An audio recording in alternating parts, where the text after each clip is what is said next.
नमस्कार फ्रेंड्स, हिंदू कॅलेंडरनुसार एका वर्षात 12 अमावस्या तिथी असतात। प्रत्येक अमावस्या कोणत्या ना कोणत्या नावाने ओळखली जाते, त्या प्रकारे त्यांचे महत्त्व असते।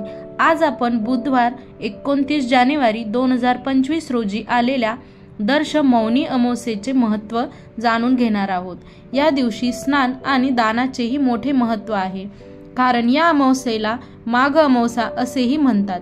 या दिवशी दान केल्यास शनीचा अशुभ प्रभाव टाळता येतो।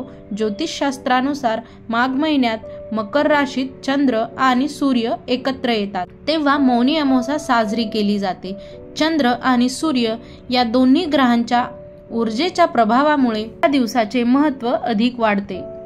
पौराणिक मान्यतेनुसार या दिवशी मुनी ऋषींचा जन्म झाला, म्हणून मौनी शब्दाची उत्पत्ती मनु शब्दापासून झाली असे मानले जाते। या दिवशी मौन बाळगले पाहिजे।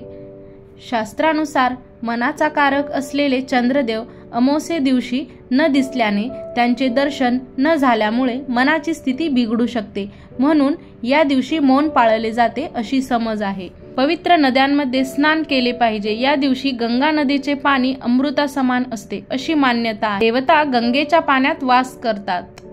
मौनी अमावस्येला दान करावे असे देखील सांगण्यात येते, तर तुम्ही दानासाठी तीळ, तिळाचे लाडू, तिळाचे तेल, धान्य, वस्त्र इत्यादी गोष्टी दान करू शकता।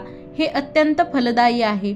मौनी अमावस्येला महिलांनी आपले सौभाग्य वाढवण्यासाठी एखाद्या सुवासिनीला सौभाग्याचा अलंकार दान करावा। पौराणिक मान्यतेनुसार पौष महिन्यातील प्रत्येक दिवशी तुम्ही पवित्र नद्यांमध्ये स्नान करावे आणि जसे तुम्हाला जमेल, जे शक्य असेल ते दान करावे। दान केल्यामुळे सर्व दुःखांपासून मुक्ती होते, तर स्नान केल्यामुळे पापांपासून मुक्ती होते अशी मान्यता आहे। मौनी अमावस्येला धनप्राप्तीसाठी रात्री लक्ष्मीची पूजा करण्याची परंपरा आहे। मौनी अमावस्येला मध्यरात्री श्री सूक्त आणि कनकधारा स्तोत्राचे पठण करून तुम्ही लक्ष्मी देवीचा आशीर्वाद मिळवू शकता।